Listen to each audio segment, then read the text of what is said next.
Good day to you, Panther students. It is time to move forward, and we are going to move to what is hopefully going to be a rather simple topic in multiplying fractions and sometimes whole numbers. So when we are working on these problems, at least one of the terms you're multiplying together is going to be a fraction. Sometimes the second term will be a fraction, sometimes it is a whole number. Don't worry, multiplying either one is pretty simple, and that means this is hopefully going to be my shortest video ever. Okay, let's see if we can wrap this up in under 5 minutes. Alright, so my goal, ladies and gentlemen, is not only to teach you how to multiply fractions and whole numbers, but I want you to have a strong enough understanding, or an understanding so strong that you can tell me whether or not you find multiplying fractions easier than adding and subtracting fractions, or whether you find multiplying them more difficult than adding and subtracting them. Okay, you should basically be able to tell me which of the two would you rather do, and why you would make that selection.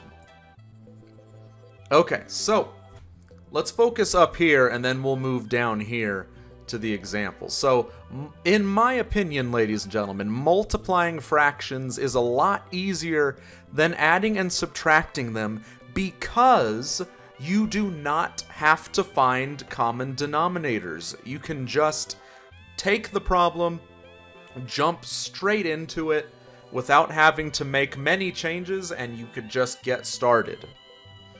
Okay, so in this first example here, we are multiplying together two fractions, and the rule is this. If you are multiplying fractions, you are going to multiply the numerators together, and then you are going to multiply the denominators together.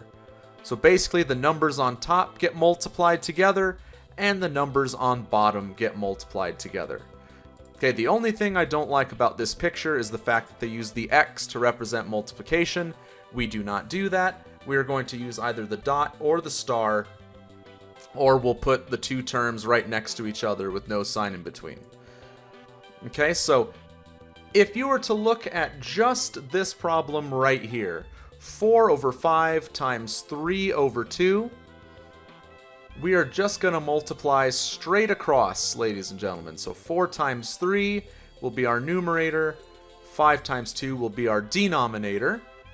Okay, so 4 times 3 up here, 5 times 2 down here. 4 times 3 is 12. 5 times 2 is 10. And now, our last step is to simplify, and then we are done. So if you look at your cheat sheet from simplifying fractions, you will know that both of these are even numbers, and that means they can be simplified by 2. So let's simplify both of these by 2. So 12 divided by 2 is 6, 10 divided by 2 is 5. We have an improper fraction, folks, and that is okay. We are okay from now on with improper fractions. You can just leave it as 6 over 5. Okay. Fractions by whole numbers. So if you look at this, 2 over 7 times 3, all you're going to do is you're going to change the whole number into a fraction by giving it a denominator of 1. So the 2 over 7 stays as 2 over 7, and then 3 becomes 3 over 1.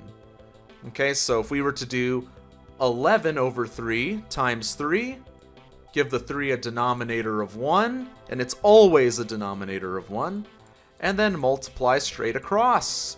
11 times 3 is 33. 3 times 1 is 3, and we can simplify this fraction, 33 over 3. We can simplify out to, okay, simplify by 3. And we get 11 over 1. And anything over 1 can just be written as itself. So 11 over 1 is 11. And there we go. That is how you multiply fractions and whole numbers together. So it's just numerators and denominators. And there you go, folks. 5 minutes and 22 seconds and counting. Let's end it here before we get to 5:30. Thank you for your time, and good luck with the assignments.